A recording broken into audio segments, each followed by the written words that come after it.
Jam I bindur të dashur miq se e mbani mend që në orën 18 para viteve 90 dëgjonim të gjithë zërin e Amerikës, zërin e lirisë.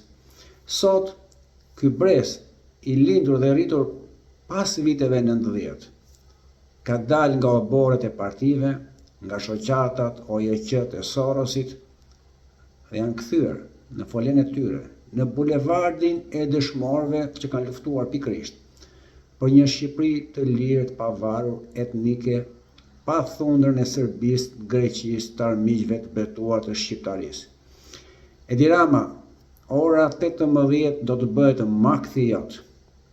Unë kam vite që kam folur, kam protestuar, kam shkruar, kam fotografuar, të kam gjetur tek fiksi në 2006 kur I the Nikol Lesit.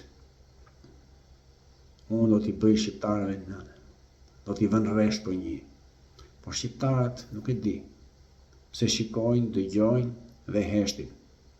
Por jo, tashmë janë zgjuar edhe progres do të ketë, jo regres. Edi Rama dorëzo çelsat e kullës së Surrelit, pasurit dhe shko vetë në burg si të penduar I drejtësisë. Është I vetmi shërbim që ke në dorë t'i bësh shqiptarisë. Bëje, të paktën do të thonë u pendua një tradhtar.